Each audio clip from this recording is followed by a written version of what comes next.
नमस्कार, बहुत स्वागत है आपका।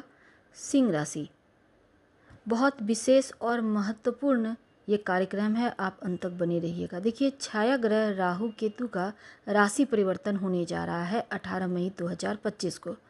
अब यह राहु केतु का परिवर्तन सिंह राशि के लिए अगले आने वाले 1.5 सालों तक कैसा रहेगा, आज हम जानेंगे। क्योंकि 18 साल के बाद 18 मई को 18 महीने के लिए राहु केतु का महापरिवर्तन होने जा रहा है।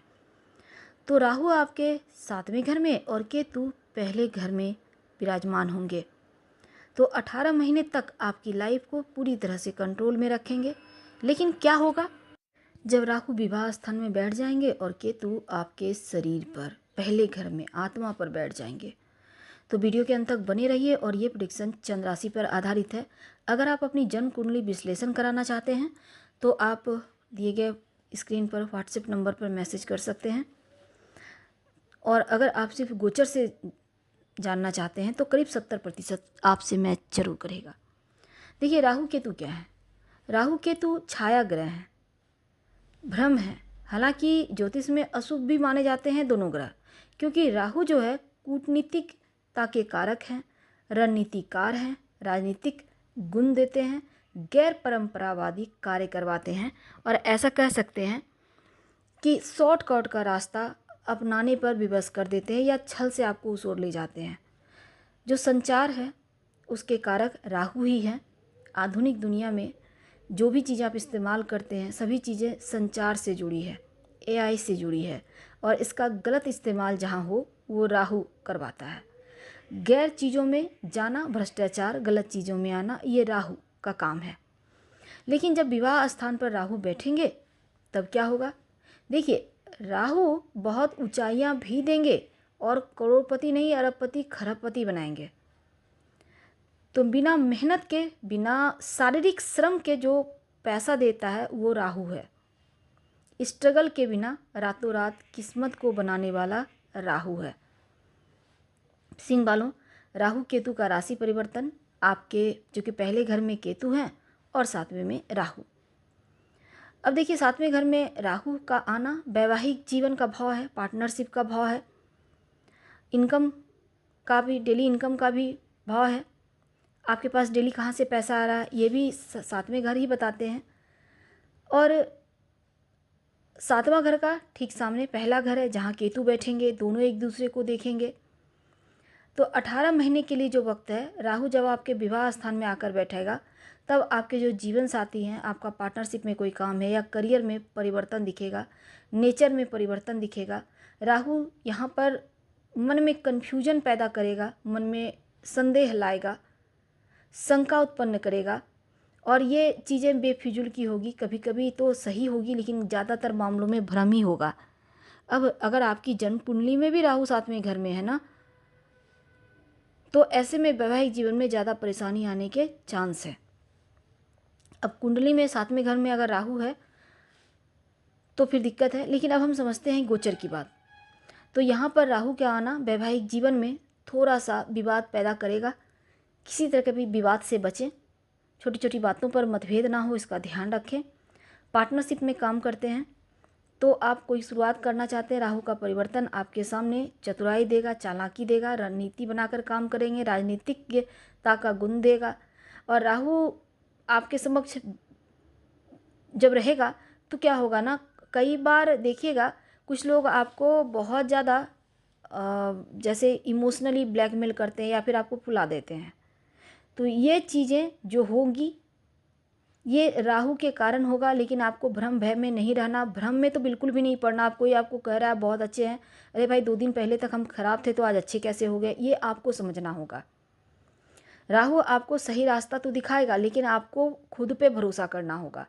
अब 7वें घर में राहु का आना कहता है कि जल्दबाजी में किसी पर भरोसा ना करें, और किसी चीज़ पर जल्दी भरोसा करना आपको खतरे में डाल देगा। राहु लेकिन एक चीज़ करेगा कि डेली इनकम बढ़ाएगा, रोज का जो प्रॉफिट है वो बढ़ेगा। अगर कोई इंपोर्ट एक्सपोर्ट संबंधी काम है वो अच्छा रहेगा, मार्केटिंग क्षेत्र से जुड़े हैं, शॉर्टकट का काम है तो राहु आपकी इनकम को बहुत बढ़ाएगा। अगर कोई पार्टनरशिप में काम वगैरह करेंगे तो इसमें जल्दबाजी मत दिखाइएगा कुंडली दिखाकर। और दूसरा, चंद्रमा के ऊपर केतु यानी कि एकदम से पहले घर में बैठा है, अब केतु यहाँ पर 1.5 साल तक। अब केतु क्या करेगा, मन में ओवर थिंकिंग डालेगा। आप छोटी सी चीज़ को बड़ा करके सोचेंगे, बड़ा करके बिना हाथ पैर का सोचना शुरू कर देंगे, और ये चीज़ें आपको परेशान करेगी।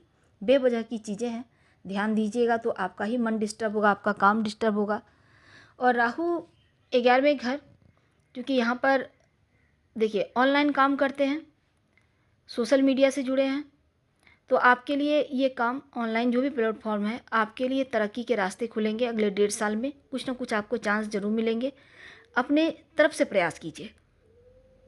केतु पहले घर में बैठे हैं, मन में किसी न किसी तरीके से आपको करियर में, चाहे करियर की बात हो, आपका घर परिवार की बात हो, मन को भटकाएगा, भरमाएगा, और बिना वजह चीज़ों को लेकर आप सोचेंगे।